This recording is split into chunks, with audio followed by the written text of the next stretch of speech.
My boyfriend is getting too comfortable. Me, 21 female, and my boyfriend, 21 male, have been together for almost 3 years and living together for almost 2. I'm at university and work as a manager, and he has a full-time job working 30 to 40 hours a week. At the start, it was your stereotypical happy and progressive relationship. He'd give me flowers, make me coffee in the mornings. I'd cook his favorite meals if he had a bad day, and we would go on dates. Our friends used us as a template for the perfect relationship since we knew how to communicate, and anything that almost became a fight was resolved within the day. We were both on the exact same wavelength with everything. In the past year, it's become really difficult to have good communication. I've kept doing what we've always done and brought up anything bothering me and how we can resolve it, but he started making empty promises. For example, my university semester started, and I got a promotion at work, so I asked him if we could shuffle the house chores a bit since I was doing way more hours. He said yeah, of course, and gave me the normal hug and kiss, but nothing changed. If I bring it up again, he just brushes it off as yeah, I'll do it later, but he doesn't. I thought he might have been struggling with something that he didn't want to tell me about, so I gave him more leeway and just asked for a little bit of help here and there. So I would make dinner and just ask that he unloads the dishwasher afterward, but he would do the same thing, agree but pretend I hadn't asked. The final straw for me was a couple of days ago. We were getting a bunch of furniture moved to our house, and my parents were helping us at 10 a.m. I told my boyfriend this, and he said that's completely fine, but he's already agreed to go clubbing with our friends. I said that's fine as long as he helps me clear out the living room for the new furniture before he leaves. He says that his friends want to have a house party until 6, and I say we can't be out that late but we can stay out until 3. He says that's fine. I hadn't been on a night out in ages, so they invited me along. I had just got a new dress, and I was really excited to go out. I got my dress and makeup ready and told my boyfriend that we had to start moving furniture now if it was gonna be ready in the morning. He said sure, give him a minute to finish a fight in his video game. I started moving things and, to be honest, really struggled with the heavy stuff, so I reminded him to help me move things. He tells me to wait. 2 hours go by with me struggling to lift couches, and he jumps into the room, dressed up and ready to leave. He quickly tells me that he's ordered a taxi and is leaving soon. I ask, what about moving the furniture? He just shrugs.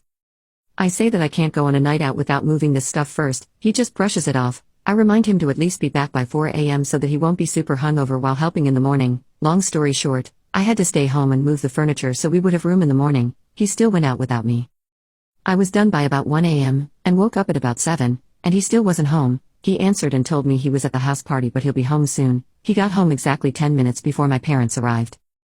In short, he promised he would be home by 3 but came home at 10 a.m., made me stay home alone to sort the furniture, and when the furniture was finally in the house he refused to help me move any of it again. This happens constantly. If he promises to make dinner, I end up making myself a sandwich at midnight because he didn't do it. If he promises to wash our clothes, he only washes clothes that he is going to wear the next day. He promises to buy me flowers again, but it's been almost a year since he has. I brought this up to him yesterday night, saying that I didn't feel loved, and felt used since I do everything. He again had the conversation saying he knows he's made mistakes, and he'll do anything to help me feel loved. I asked one thing, help me in the morning with chores. He promised. Guess what happened? I, of course, ended up doing all of them myself. I'm getting so fed up with mothering him and forgiving him continuously, and this is the first time in 3 years I've actually thought about leaving. I know that I won't because I really do love him and his family, but nothing I do can get through to him. Update 2 months later, a lot has happened since my last post. I took the words and advice from the comments and gave him an ultimatum. He needed to fix the problems I mentioned in the original post, or I'd leave. I sat him down and explained that he was treating me like his mother, not his partner. I'd set up a bed in my office, and would sleep in a different room until he proved he didn't need me to take care of him at his whim. He was super shocked that I'd hit him with this out of nowhere, ignoring that I'd been asking for help for months. I had to drag one of the spare beds up the stairs and set up the room, all while he sat, refusing to help me. Fine, nothing I'm not used to. I realized once the office was set up how happy it made me to have my own space without needing to fix all of his problems, and he did not take that happiness well. I noticed him getting snarky and aggressive whenever he saw how much I was enjoying my holiday from catering to him, and just overall being weird but still not really doing his own stuff. He'd just leave mugs and plates to get moldy in his room or leave stuff everywhere in the living room. I noticed that he started to nitpick everything I did. It seemed like he was trying to find something, anything, to make me feel bad about, to make his fault seem less bad, I guess. He complained about my friend group on Discord because he didn't like that I had friends that weren't through him, even though I invited him to come on with us, introduced him, and he had a good time. He also complained that I wasn't giving him enough attention or helping enough. Yeah, welcome to my hellhole, pal. But everything he tried to fault me for was quickly shot down. Of course I'm friends with them. They haven't done anything wrong, and I've invited you to join all the time, and of course I'm not helping you. That's the point. Crap hit the fan after only 2 days of me staying in the office. My Discord group decided to get drunk and play Cards Against Humanity. I highly recommend this, by the way, and I told my partner about it. He just said, okay, and so I went upstairs. Once I was already pretty tipsy, I got a message asking me to come downstairs. I told my Discord to pause the game and give me 5 minutes. When I went downstairs, he looked at me with the scariest face and said, "Do you want to tell me anything, huh?" Holding my old phone, in our entire relationship, I have never done anything to be disloyal or anything, so I had no clue what he meant. I asked, still giggling from the drink, "Tell you what?" I don't remember exactly what he said, but he said that he knew, and I should admit it to him now because he had evidence. I still had no clue, so I told him this, still stumbling a bit, and asked to see the evidence. He proceeded to go through my old phone's photos until he reached over 4 years ago, well before we were dating, by the way, and showed me a picture of my assaulter, not a naughty picture or anything, literally a selfie. He showed me this smugly and proceeded to tell me that I cheated on him, with the guy who SA'd me, before we were even together. Ladies and gentlemen, they say it's impossible to fall out of love instantly, but that's been proven false. I gave him one last chance to take it back and asked, "Are you jealous of him?" And he confirmed that yes, he wished he had done it first. In his defense, I genuinely think he worded this badly and didn't mean he wished he had SA'd me, but holy hell, my drunk brain did not like that one. I don't even remember what I properly said, but I broke up with him on the spot. I explained I'm staying in the office until I find a flat, and he is not to talk to me at all. He realized that him trying to guilt me backfired, and he started crying. I just went upstairs, put my headset on, and said, "Guess who's single?" Long story short, my Discord collectively decided to keep me on a video call constantly because they had a bad feeling about me still living in the same house, and God were they right. He left to stay with his mum, who's down the road, but decided to try to kick the door down at midnight. Why? Everyone in the Discord was flirting with me, mostly jokes, and this dude took my old phone and logged into everything to find more stuff to guilt me on. I had to phone my parents to pick me up because he had gotten in and was throwing crap around, accusing me of cheating again. I'm now staying with my parents until I find a flat, and I'm lucky to have my Discord friends because if they hadn't witnessed his freakout on camera, I don't think anyone would have believed me. Love you guys. I hooked up with a foreigner who has a long-term girlfriend, and I feel horrible for her. For reference, I'm a female first-year college student at a coastal college in the eastern United States. I was walking downtown one Friday night with my friends after leaving a music venue, drunk, when I make eye contact with a guy, but for an abnormally long amount of time. I mean at least 10 seconds. I notice that he's cute and perhaps a little too old for me, but I'm a little drunk and I'm feeling bold, so I turn around and walk up to him. I asked him for his Snapchat, because that's just an easy way to talk to someone, and he mutters to me, "I'm from Germany though." I tell him I don't mind and I'd like to get to know him. He says okay, and we exchange Snapchats. For a few days, he did not reach out, so I figured he wasn't interested. Okay, whatever. But he eventually reached out and we began talking frequently. We tell each other all about each other, where he tells me he is studying in Germany to be a doctor, how he is on a tour of the United States, about his hopes and dreams, family, and I do the same. I start to feel a sense of closeness to him before we even met up again.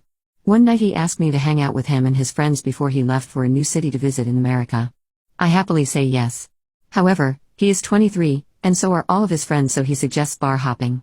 Long story short, I get my fake taken, get extremely embarrassed, but he decides to come back to my dorm with me. We talk for a while and eventually we make love, some of the best, might I add, and we did many times, but irrelevant.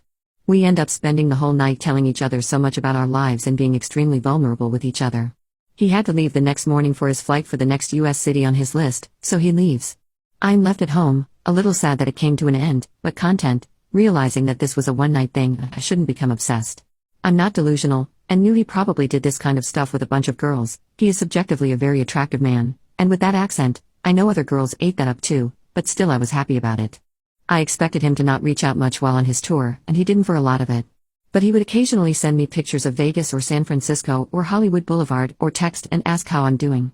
He then told me that he is going to make a detour from his plans and come back to my town to see me. Obviously this is very exciting for me, and I say yes, and we make arrangements for him to come stay the night. He flies back to me and comes over. He greeted me with a necklace that he bought me while he was gone, matching his, and put it on me. We again talk about our lives in depth, our futures, and his tour. We make love again, multiple times, and we ended up staying up until like 4 in the morning, just talking. Couldn't tell you everything we discussed, but it was very intimate, and he is an extremely romantic person. Like when we woke up, he watched me get ready telling me how beautiful I am and how upset he is to say goodbye, kissing me in between every step of my morning routine. Right before he left he pulled me back into bed, and told me to never settle for less, that whoever ends up with me is an extremely lucky man, and that I am beautiful, intelligent, funny, kind, etc. He told me he wants to one day fly me out to his home and show me where he lives. It was a very sweet moment for me. I started crying because I don't think anyone's ever told me such nice things. I know though, That men will say anything to get in your pants, but this felt real at least to some degree. We hug and kiss, and tell each other, have a great life. And he walked away. Later that day, he removed me as a friend from his Snapchat. I'm pretty upset, but again, realized this was not going to be a long-term situation, so I was okay. I brushed it off as a cool meetup with an awesome person that I was lucky to meet, once-in-a-lifetime person that I'll never forget. This goes on for about a month, neither of us reaching out. Fast forward to last night, some guy adds me by search on Snapchat, not a name I recognize, but I accept it anyways. He sends me a snap, and to my shock, it was a German guy, saying that he misses me so much. I ask him why he is contacting me on a Snapchat of a person's name that isn't his. He then sends me paragraphs explaining that this was a fake Snapchat, that he has a long-term girlfriend back in Germany, that they aren't doing well and he wasn't sure if he wanted to really be with her. He told me that spending time with me was really great and refreshing for him, that he will never forget me and I was more special to him than I realize, but he doesn't want her to find out, so he will be talking to me on this Snapchat because he doesn't want to lose contact. I didn't say much, I just told him that while I feel the same way, that what he did was wrong and I wasn't sure what to say. He said, I know, sleep well and when you wake up we will talk about this more. I'm not sure what much there is to talk about. There is the Atlantic Ocean and a girlfriend dividing us, not like we are going to get married. But he was very special to me and I am ashamed to admit that I do want to talk to him. I love the plot. He blocked me on Instagram, assuming so I cannot find the girlfriend. I will probably stop talking to him and write this off as a crazy thing that happened to me in college, but I am sad. I feel guilty and terrible for the other girl in Germany. But he was one of the most memorable people I have ever met.